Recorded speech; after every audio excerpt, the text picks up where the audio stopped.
Thank you, Maggie. Can you start again, please? Yes. I had a very exciting day over at Gallery 210, which at the University of Missouri, St. Louis. And I'm sure Julie Hale recognizes this is the art of kawaii, Kawaii, and it's the world of Japanese cute. And this was sponsored by many of the Missouri Arts Council. Thank you, Julie, and the Missouri Arts Council. And we had many friends from different departments across the university come and see this exhibit that's now at Gallery 210. And many of them brought their small children and older children with them. And they said, the kids love Hello Kitty. And this is very popular with all ages. And it's not just cute. And they look at the art of culture, of politics, of connections. And it's sponsored by different Japanese studies and global studies across the university. And it's the whole purpose of this is to reopen doors of communication through the arts. And I think you could see this through this is the brochure that they, and again, it was a fantastic afternoon. And the show runs through November 18th, so it's going to be up for a long time. Thank you, Maggie. Thanks for sharing that. Thanks, Julie, for supporting that show at UMSL. I guess that was through the Gallery 210 grant. Yes. Cool. Excellent. Is there any teacher outreach planned through this particular exhibit, Maggie, that you know of? Well, all I could say is it's highly popular with especially pre-K through 5th grade. And the classroom teachers are clamoring to bring kids over to see the show. And the only hitch is now to dig up money for the bus to pay for the buses to bus the kids over to see the show. Well, there is the school bus grant, and Gallery 210 is a Missouri Arts Council beneficiary. What do I say? Grantee. That's what I say. Grantee. And so they would be eligible to apply for school bus grant funds, Maggie, to come. Through how would they do this? Because I'll definitely get back to these teachers that were asking how can we get over there. I will look for the link and put it in the chat. There's a link directly on the Missouri Arts Council website that can point you to the school bus grants. Okay. Yeah, Maggie, the school district would be the grant applicant, and they could work with Jenny Ryan in my office to register in the grant system and find the right application form. Okay, thank you very much.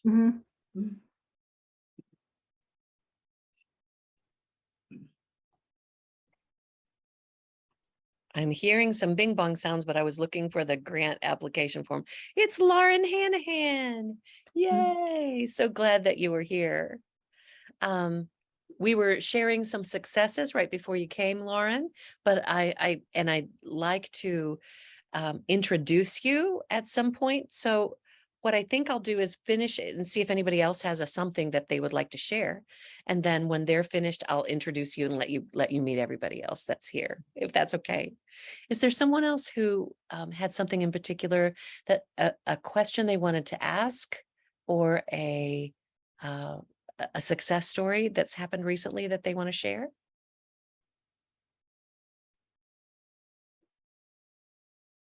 In my college classes right now, this week, we're writing ekphrastic poetry, where they choose an artwork and then write some poetry about it.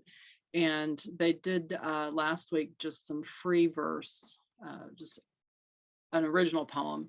And I have, these are for the most part college freshmen, and several of them said they hadn't written a poem since 6th grade.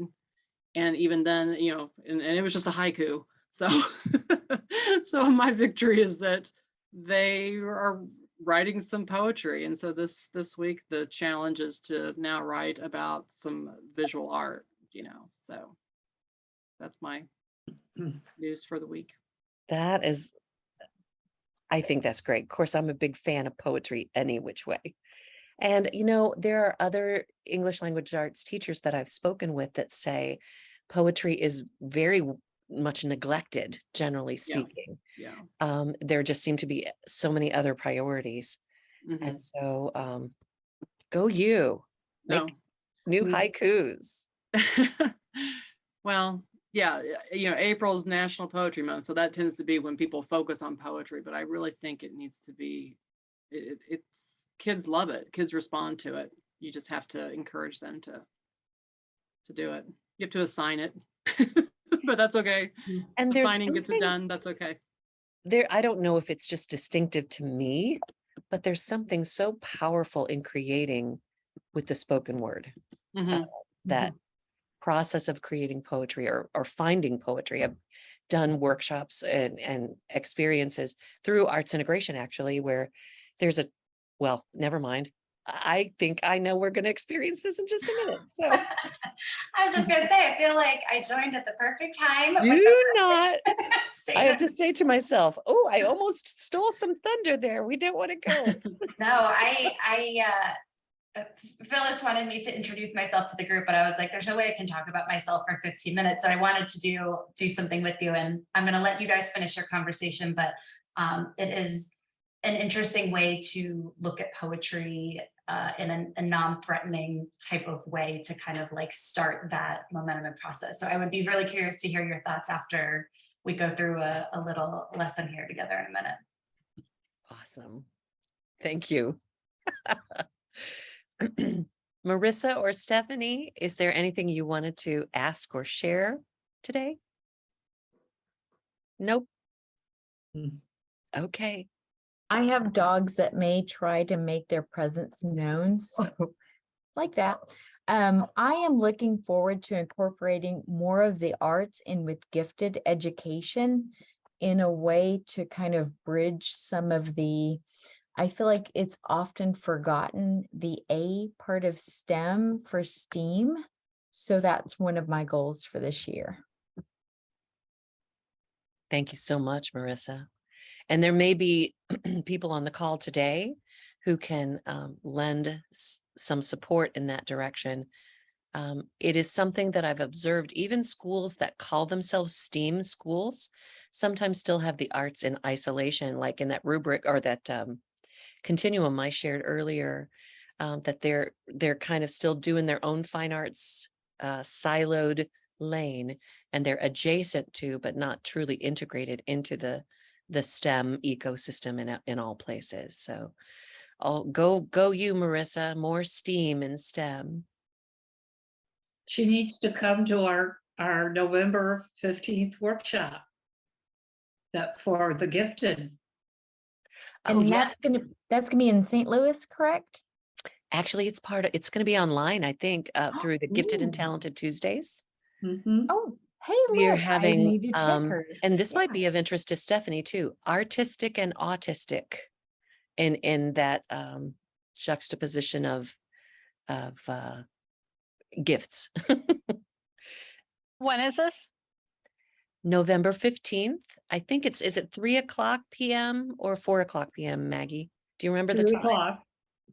3? And Tom Tobias, me, Phyllis, and Yes. Christine Christine. Noby, who is the Department of Elementary and Secondary Education's gifted department director.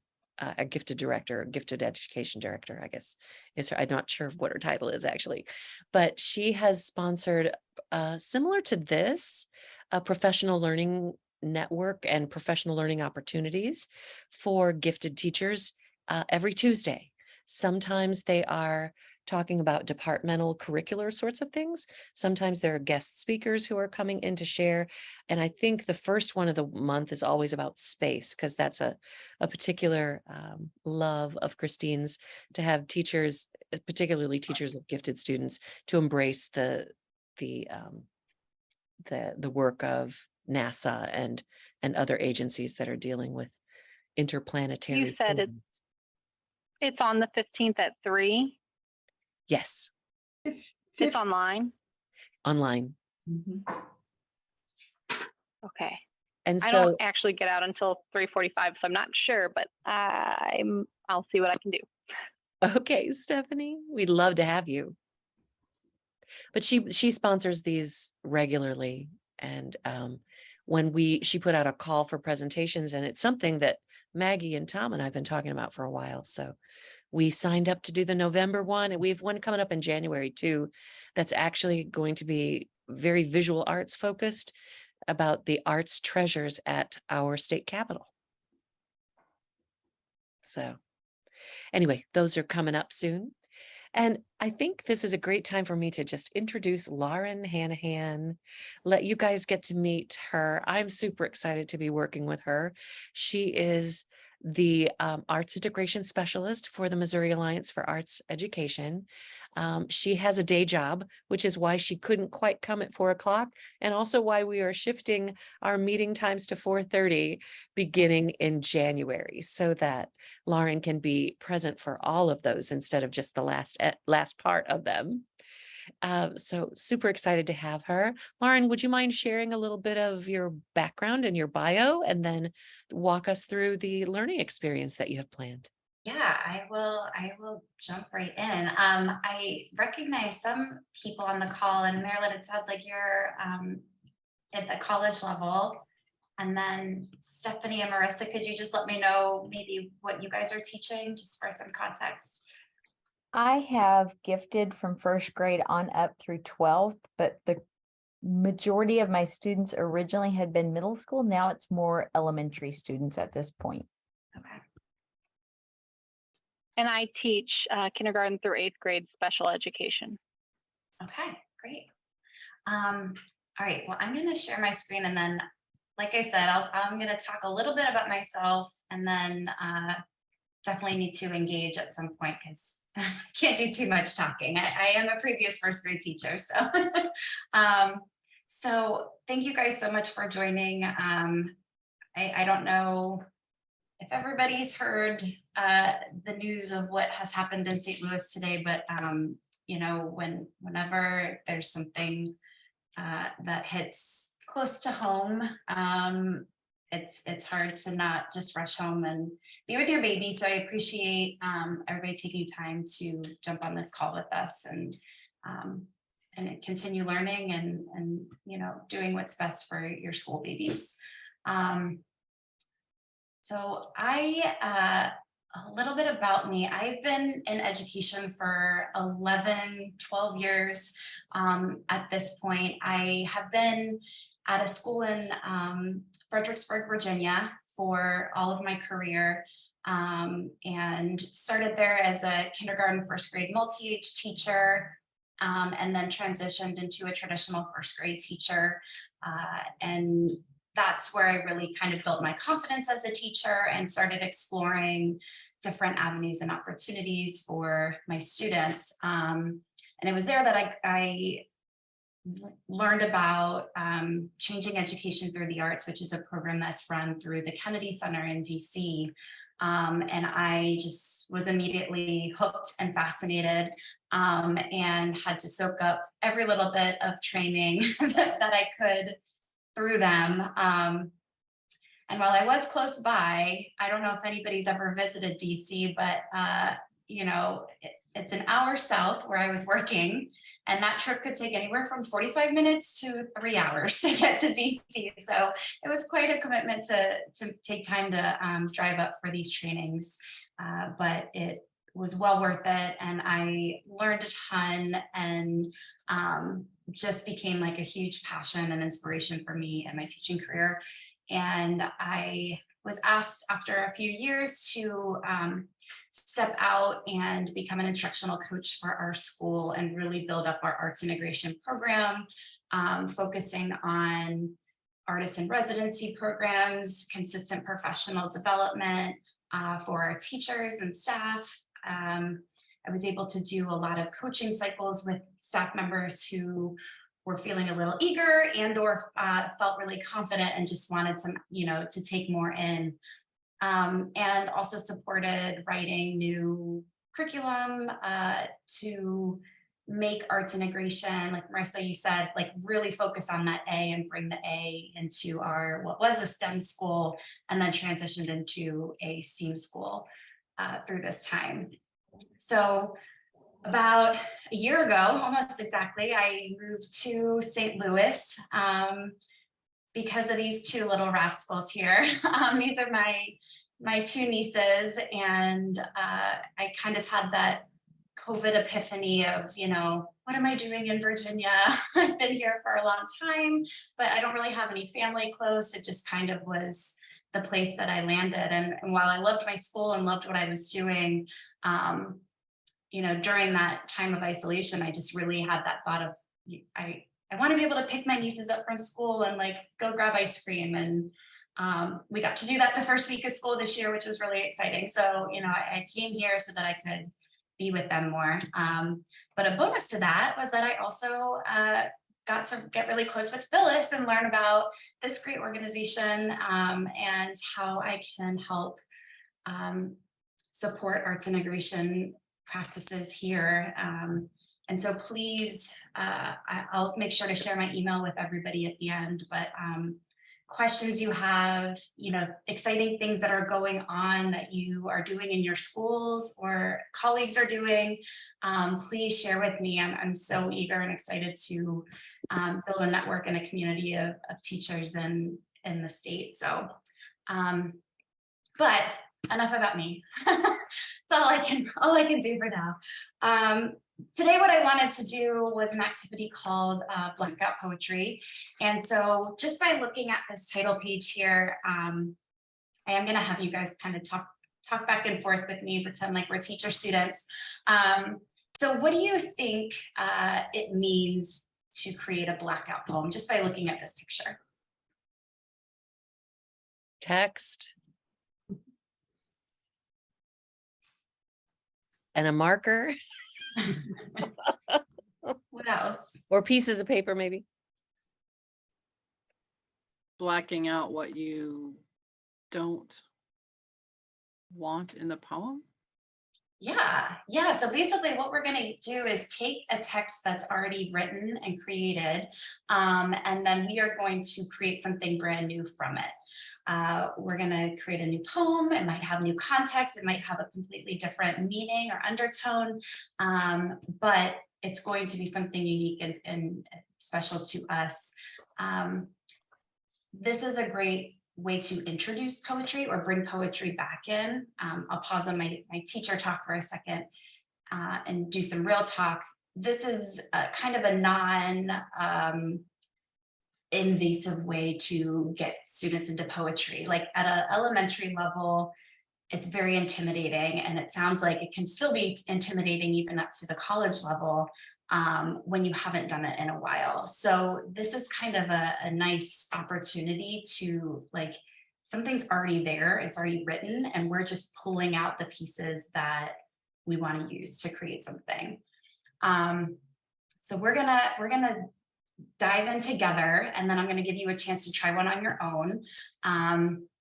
I will preface that, this is not going to be a truly arts integrated lesson, especially in the time frame that we have. It is going to lean a little more arts enhanced. But as we're working through it, just continually think through that reflective practitioner mind on how an extended version of this could really be an arts integrated practice, and or how it could fit into what you're doing with your students or somewhere in your curriculum.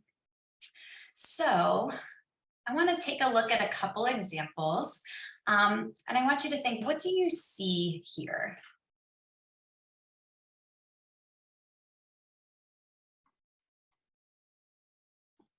One of the things I see is that the poem on the page creates a path, kind of like connect the dots following to get to its point.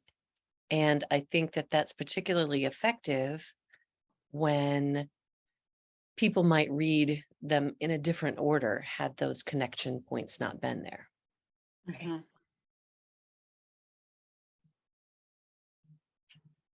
And if anybody Yeah, wants, the way they've connected the words with the white space, that solves that problem, because Phyllis, that's a lot of times is a problem with blackout poetry, is knowing what the order is, and so that solves that problem. That's cool. great, let's take a look at another example. What's something that you like about this one, or what artistic choices can you see that the poet made here? Or what would you have done differently? You could think of it a lot of different ways here.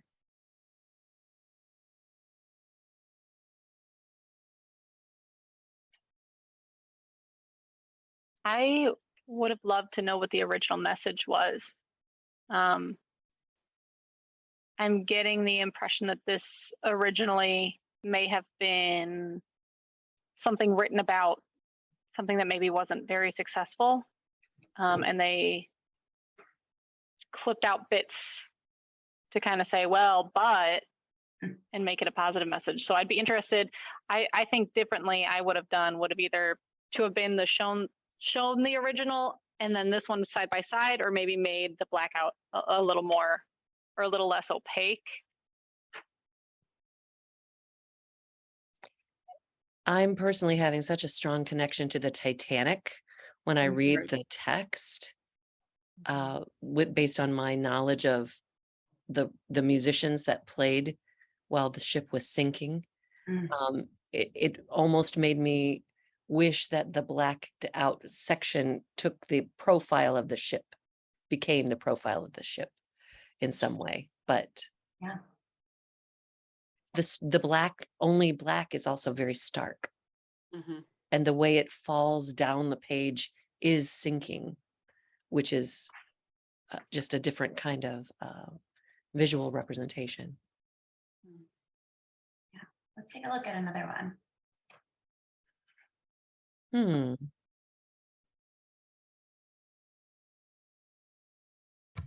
It's okay to not focus too much on what the words are saying in these examples. For this, we're really looking at some of the artistic choices that they're making, and ways that you can create a blackout poem. So for example, in the previous one with the stark black background, versus this one, we have a little bit more of that transparency of the text behind it, but also, you know, think through what are some of the choices that the artist poet made to relay their message. The artistic choice to have it be red and white and black all over, or black and white and red all over, makes me laugh. In case you haven't heard that old joke, and I'm dating myself, I suppose, since very few of us read newspapers anymore. That used to be my go-to joke, my go-to riddle. What's black and white and red all over? I could see this being used with any subject to create a poem. So I was looking, that's scientific, the vestibular system. Mhm. And then there's Aristotle there. So it's interesting. Marissa, I think you're absolutely right, that it can apply to any subject area, any piece of text can become poetry. Yeah. Great. Let's take a look at, I'm going to skip actually, just for time, let's skip to this one to close it up. Is it possible that you could share these slides with us later? Sure, yeah, Thank absolutely. you. Yeah, so what do you see, what do you notice with this one? What are some of the things you like, maybe things you would do differently? What's kind of drawing your eye here?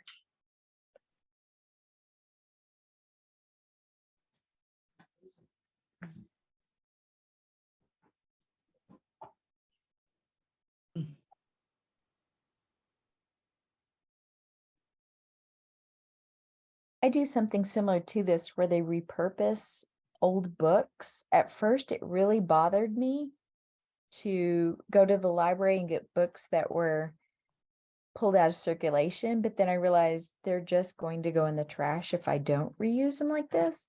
And we started creating junk journals. So that's what it reminds me of.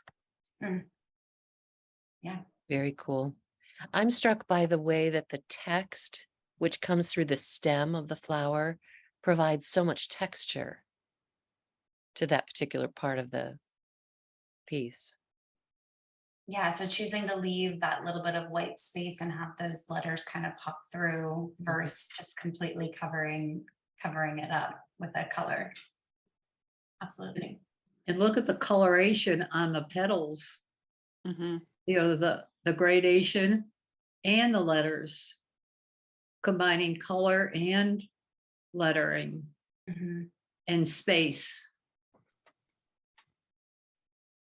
And something I'm even noticing, I mean, I've looked at this before, but just now that you're saying that, it's drawing my eyes to the color choices that they made as well. And then that word fire and how there's like those reds and oranges and yellows that they chose Right. to potentially match that tone and texture. Very cool. So those are a few ways that other artists have created blackout poems. And like you noticed, there can be, like, for instance, here, an actual representation of something that's mentioned in the poem. It could be something as simple as just that bold black background with the words really popping to make that feeling come through. There could be a little bit of that shading to allow for the background to pop in and out.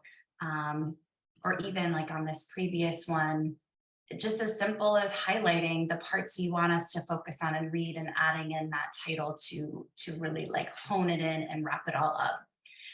So I want us to try one together.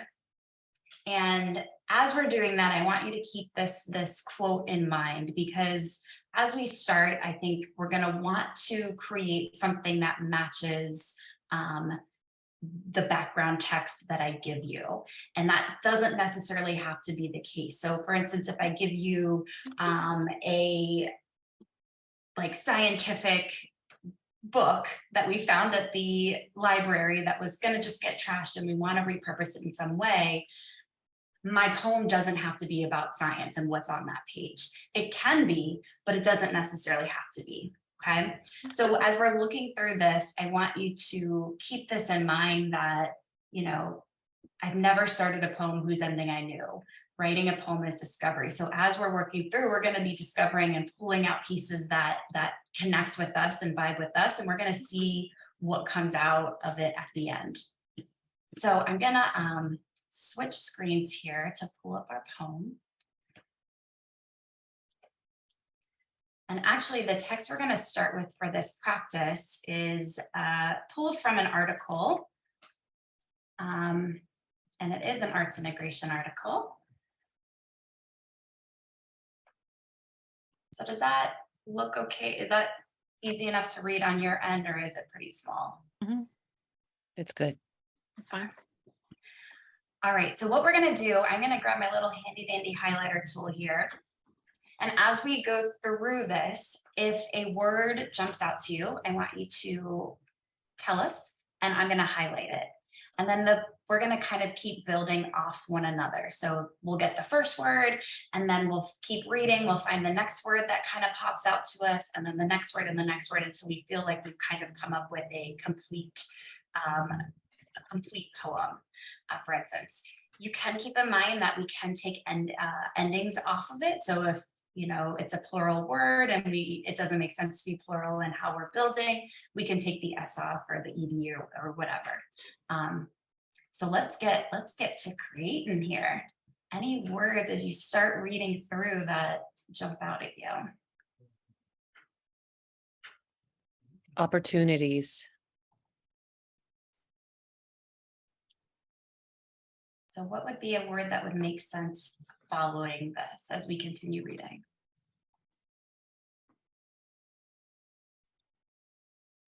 Recognized.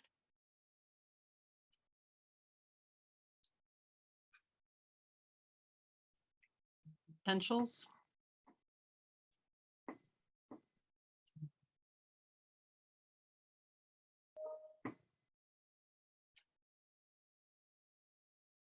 Through.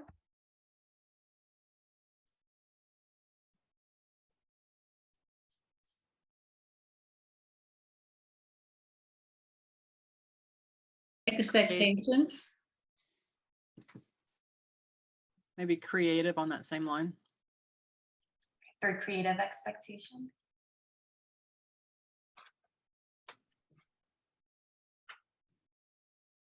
Choices.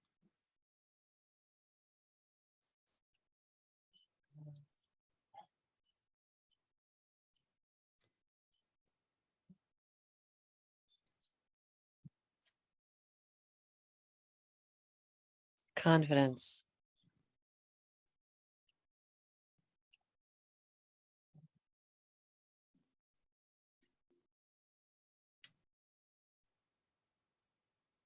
Anything in that last line? Success.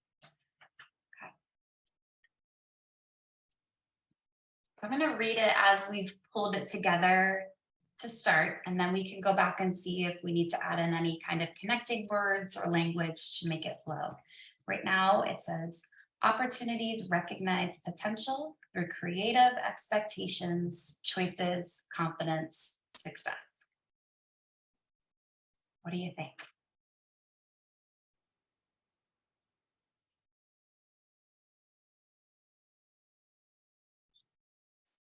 Thumbs up if we like how it sounds now and feel like it's got that powerful oomph.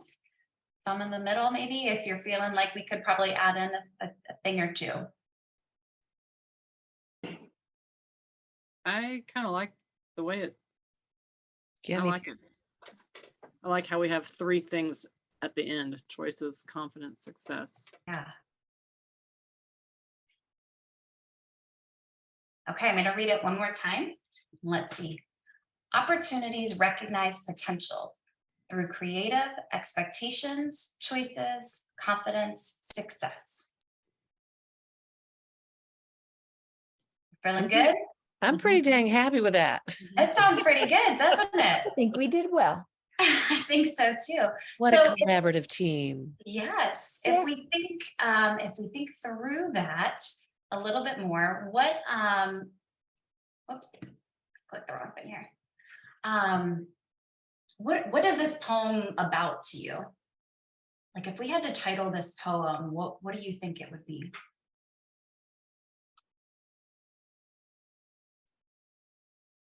Choices.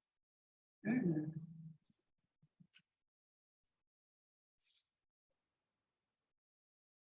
Any other thoughts? No limits. Limitless. Opportunity. Uh-huh. Growth. Mm. So then what does this mean to you? How is this sitting? Because we're all kind of like on the same page, but also thinking a little bit differently about it, which is very, very interesting. Somebody asks you to describe this to them. Are you thinking through the lens of the teacher? Are you thinking a life lens? You know, how is this sitting with you today? I see it as Dweck and growth mindset. Mm. So both from a personal and from a teaching standpoint.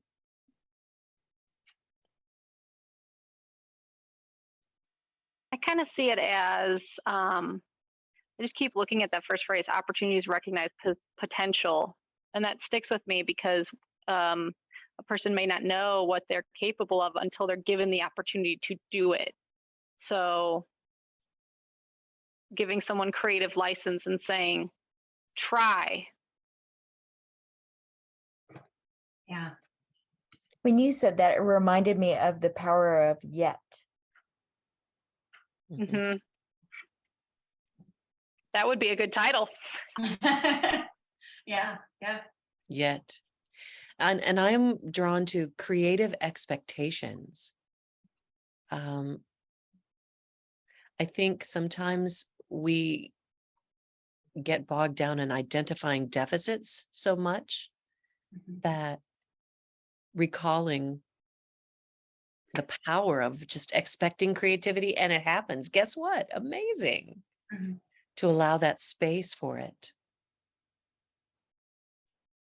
I like the word creative expectations, that if we're thinking about the first part being you don't know until you are given the chance, that creative expectation makes it sound like, by the way, you can't get it wrong. Like whatever you do is going to be fine.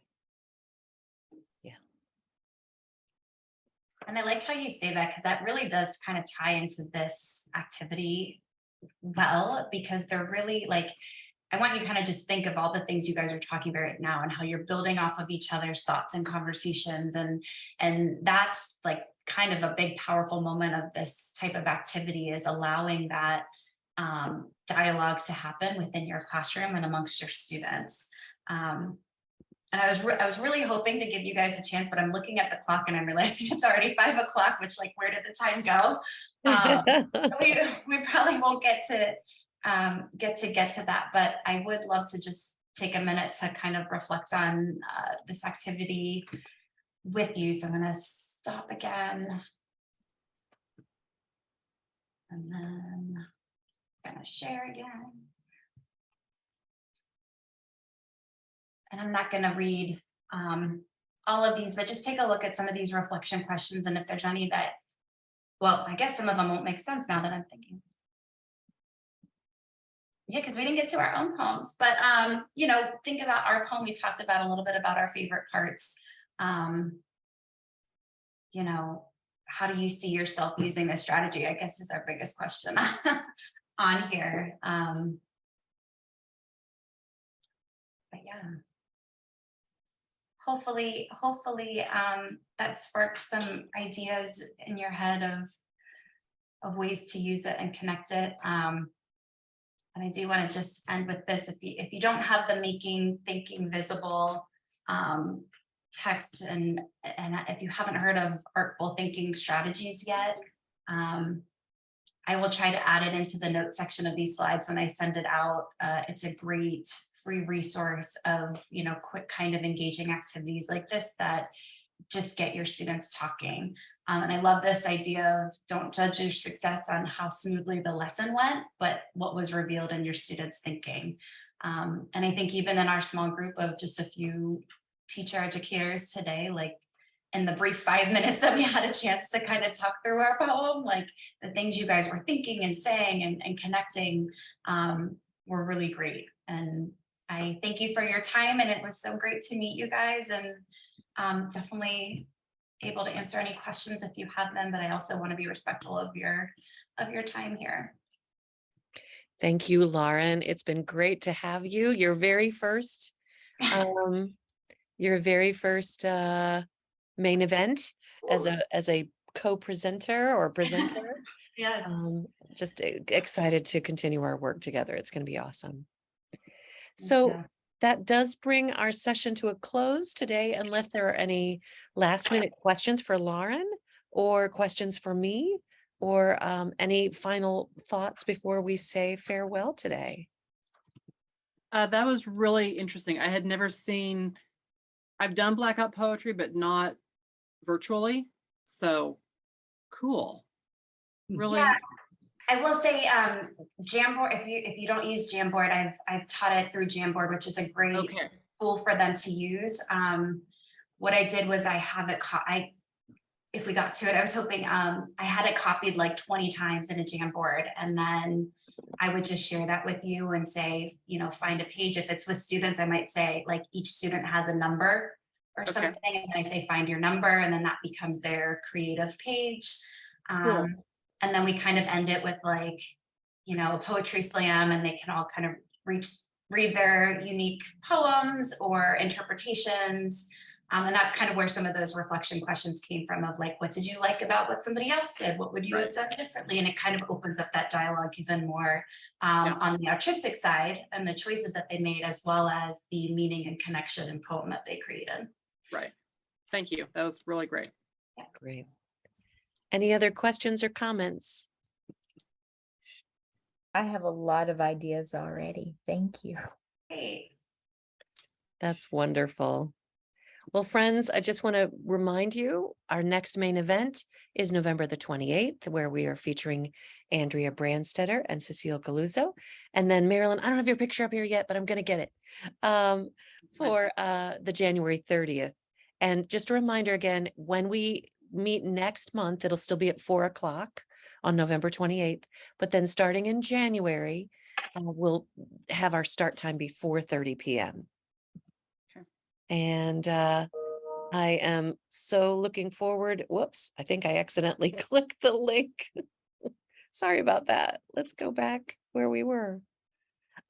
Just to let you know, in case you didn't, we do have other professional learning communities sponsored by the Alliance. If you want any information about those, we invite you to be a part of that, and just reach out to me for more information. And finally, the Alliance is a 501c3.